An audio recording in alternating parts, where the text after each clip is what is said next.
Collecting modern Star Wars figures has been a hobby for a lot of us over the past, well, gosh, almost 30 years now that we've been getting these.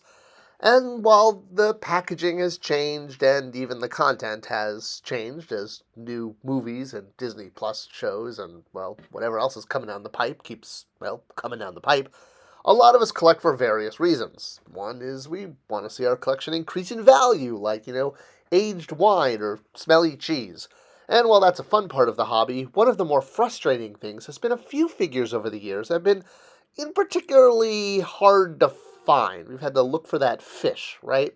I made a video recently about some of the hard figures to find from the Power of the Force 2 era, the first modern relaunch of Star Wars by Hasbro starting in '95, and I highlighted some of the harder to find figures, like when everyone went from orange cards to green, that last wave of orange was really hard to find, or the fact that when they were split up into colored bar collections, the yellow bar figures wound up peg-warming. In particular, these two droids from Jabba's palace caused wave after wave after wave to get held up. And really, these two figures could be looked at as the reason a lot of Power of the Force 2 figures were hard to find.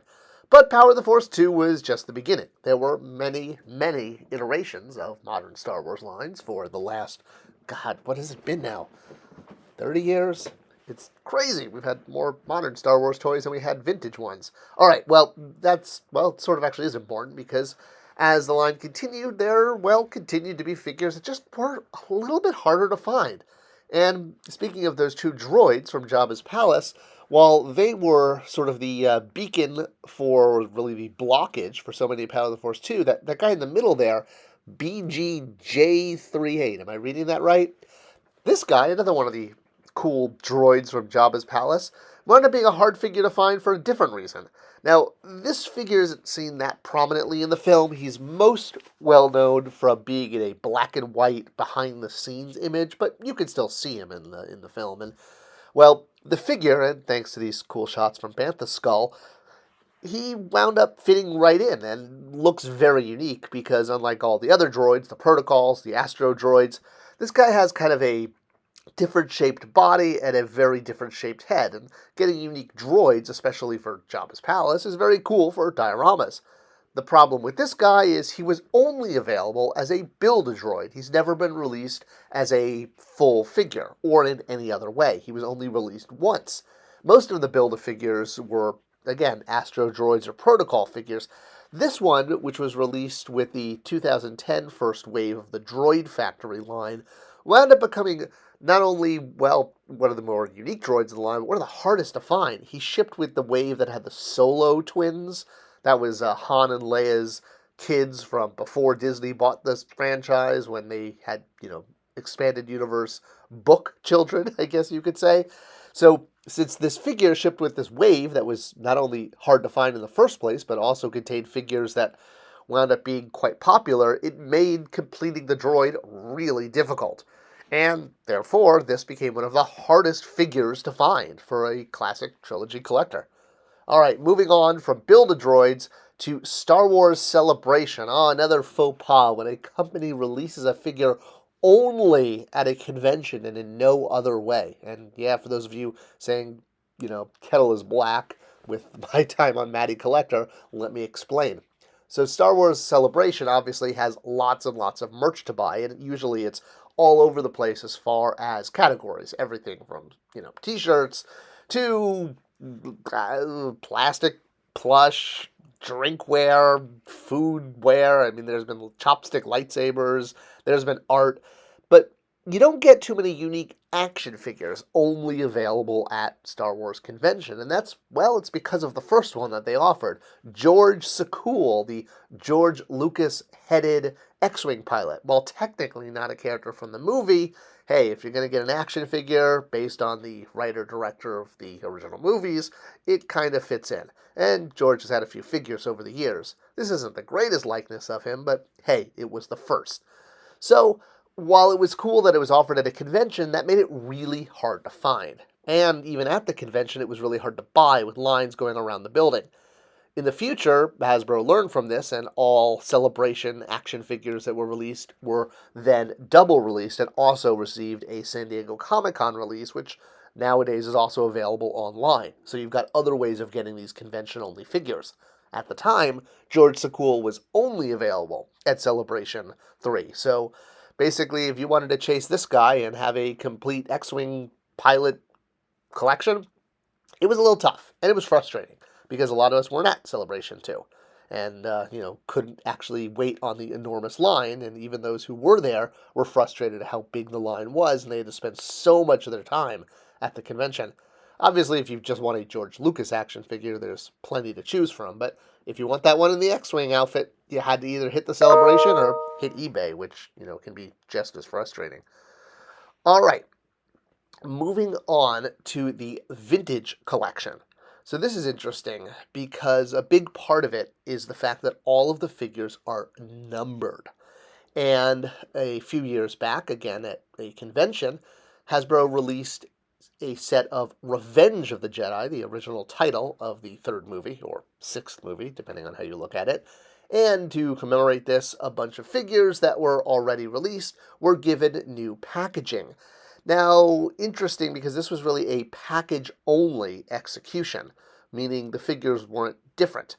But two of the figures in this pack in particular were only ever released on a card in any form of package through this set, and that was the Mouse Droid and Salacious Crumb.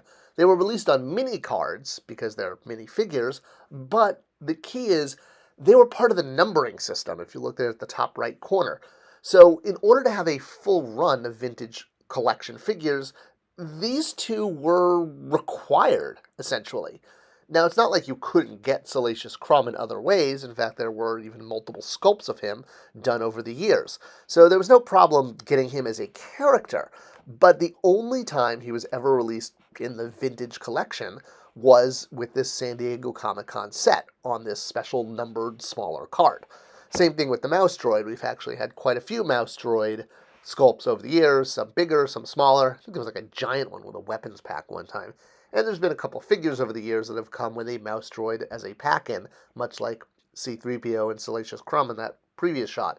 So yeah, plenty of chances to obtain a Mouse Droid, but again, to get a carded one that's part of the numbering system, that's where the frustration came from.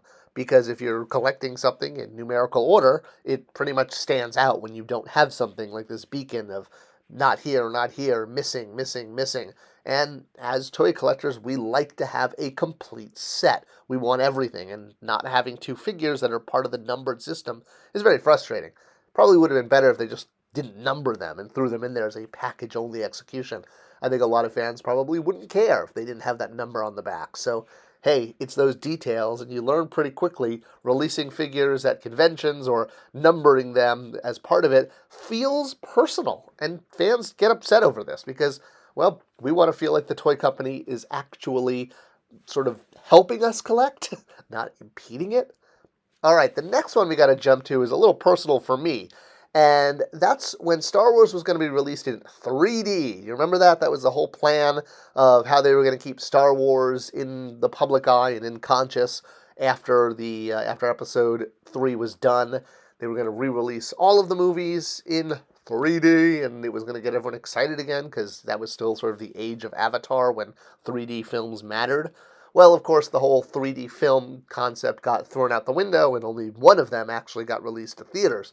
The plans for Attack of the Clones and that Yoda branding was, well, never really made it to market, and that's the point.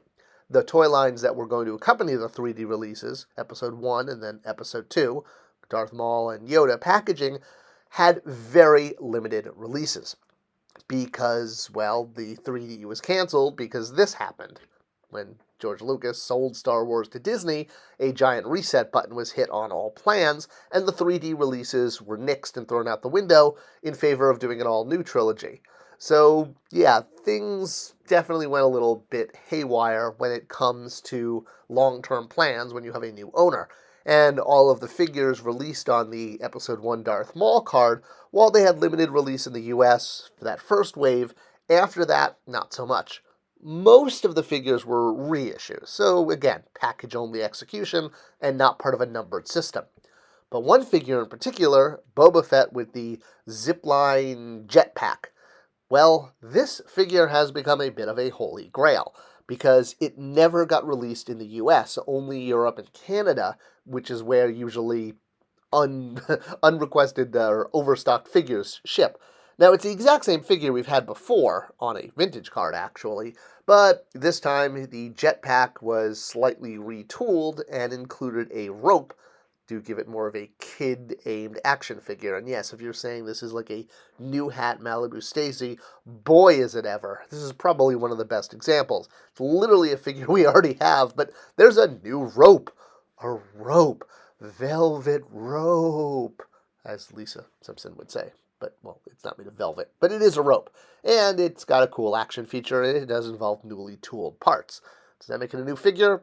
Sort of, kind of. And yeah, these whole wave of figures that were meant to back up the 3D release never made it to the US when plans were changed. Now, again, most of the figures were re-releases, but in particular, this Boba Fett was original to this wave. So it remains literally one of the only figures I haven't been able to find. The other figure from this assortment was the Sand Trooper there. The Vader with the light-up saber was released as a Target multi-pack, and this Stormtrooper with a light-up blaster, cannon. I don't know, did we ever see that cannon in the movie? I don't think we did. But, again, he did get some slight releases in the US because he was released both on that Darth Maul card and on the Yoda card for Attack of the Clones, as opposed to the Fett, which only came out in the second wave of the Darth Maul card. So, Stormtrooper, or Sand Trooper with light-up blaster, cannon, slightly easier to find. Darth Vader with light-up lightsaber, available in the Target 5-pack. All the other figures, straight re-releases. And a lot of them, because the plans got thrown out the window, wound up shipping to things like Costco in value packs. But unfortunately, that Boba Fett figure was not included in any of those and was only shipped overseas, which really does make me a sad panda, because this Boba Fett is literally the only classic trilogy figure I don't have in my collection.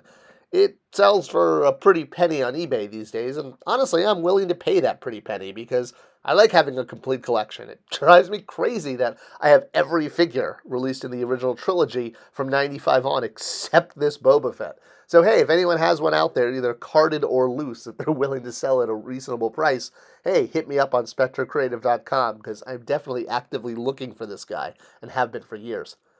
Any other figures that have been hard to find in the Star Wars category? Let me know in the comments below. Love to hear from you. Thank you so much for watching, and as always, the best way to support this channel is to share it with others.